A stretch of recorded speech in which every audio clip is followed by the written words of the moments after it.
What is going on, guys? Carter here with Edge Mindset. Hope you guys are having a good day. I'm having a pretty good day, and it's a whole lot better now that I got these two bad boys in here. Even though, more than likely, only one of these is going to stay with me. We're going to check these out. I opened them up. They came in two separate boxes, and I knew I wanted to feature them at the same time. And they were tricky boxes where you're not quite sure where you have to cut to open the dang thing. So I just opened up the outside box. These are coming from EDC Lifestyle. I got a couple really cool patches here that I'm going to add to my patch collection. Well, one of them will go into my ever-growing giveaway patch collection pile, and the other one I am going to put in my personal collection, stick it to my thing. I don't know why they're in two different sized boxes. Like they're moderately sized different knives, but not enough to warrant two different boxes, I would think. But let's open it up. Let's take a look here if I can get it on the right direction. Here we have, now these two are pretty much, yeah, I guess I could use the thing I'm supposed to use. These two are pretty much the same setup. These are, oh man, that's so nice. That is so nice. This is the RCk9 in the full rock pattern. This was debuted during this recent Blade Show, Texas. And this thing is so nice. So nice. These flew, man, this is really nice. This flew like hotcakes when these were released on the Chaves site during the show, I believe. I didn't get a chance to get them. They weren't even on my radar. I was cruising around Facebook, and all of a sudden people are talking about these rockers, and I was like, what is up with that? I had kind of not really been paying attention to Chaves knives at that point in time super closely, so I didn't know that stuff was going to be coming out. I missed these, and I was kind of bummed. And then I got an email notification from EDC Lifestyle, and it's like, oh, rockers, and I was like, okay, I'll go check it out.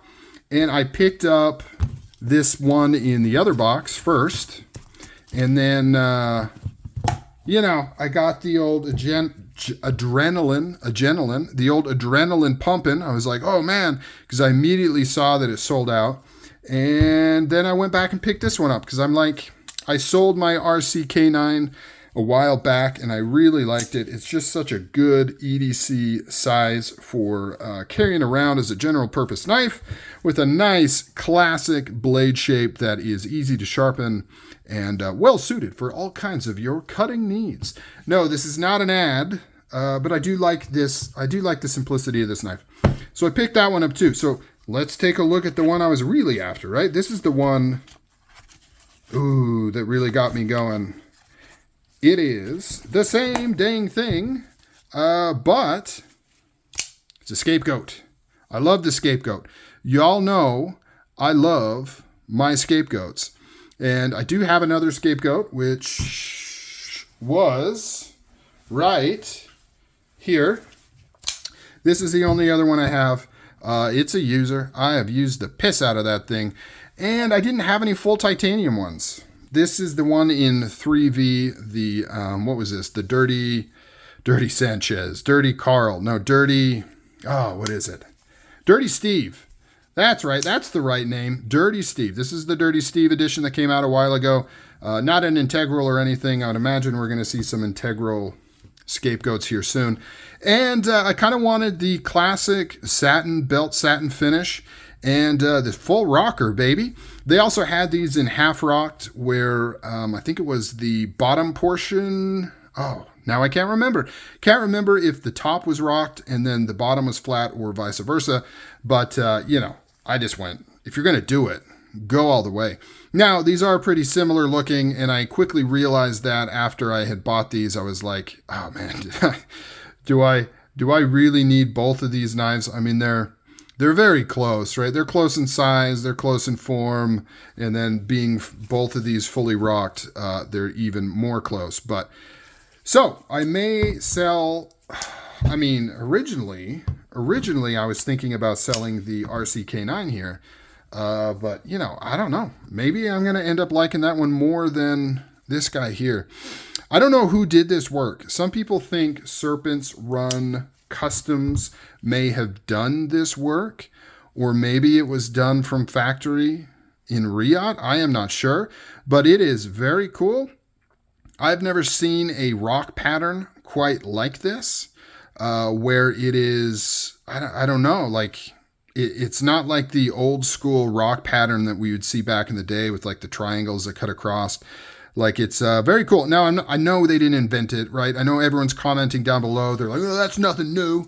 My uncle invented that. The first knife he ever made back in 1972 had that rock pattern. I know. I'm not saying Chaves invented this rock pattern. I haven't actually seen it myself on any knives. And it's also very consistent. Every picture I've seen of it, very consistent work. And I love how there's like, oh man, it just looks so good. I love how you can see like very light kind of the grind lines there. And then, I don't know, did they blast over the top of it? They must have. So they must have ground it and then did like a blast over the top, I think. You've also got these peaks kind of coming through like they're sanded. Maybe they stonewashed? I don't know. I don't know what the process is. You know, this is one of those ones where it seems really simple at first glance, but then when you start thinking about how they actually did it, you start to realize there's other steps involved. Because clearly they didn't just grind it and call it good. It would be all shiny. It would be like raw. I mean, it would look almost like this, right? It would be almost raw titanium underneath here. Pretty shiny, a little bit darker, but similar to that. So clearly they've done something over the top of it to make it look like this, which is very, very cool. Right when you think, right when you think Chaves can't do anything new and exciting, they go and release something like this, which is very, very cool. These went for, I mean, they did cost extra. So I think the Scapegoat was $375, and then the RCk9 and the 229 Streets went for $360, if I recall correctly. Don't hold me to that. Not completely sure, but I think that's what it was. Oh man, so buttery. Can somebody please convince me to get involved in skiff, in skiff bearings? I do like this rock pattern on the RCk9 a little bit better. It just has a little more depth to it. Somebody convince me to get into skiff bearings, please. They actually reached out to me to kind of, join the Cool Kids Club and get a discount code and, maybe get sent some stuff. And if I'm going to do it, I want to like believe in it and I want to do it. And I struggle with it. And it's not that I don't think skiff bearings are better. I know they're better. Just, are they really is the juice worth the squeeze? Because in terms of smooth, like right out of the box, this thing is just butternut squash right here. I can't imagine anything possibly feeling better. And I have had some skiffs installed in knives that I've purchased, and they didn't, it didn't slap me up the head as being amazing or anything or all that different. Listen to this. That has got the clickiest click close I have ever heard.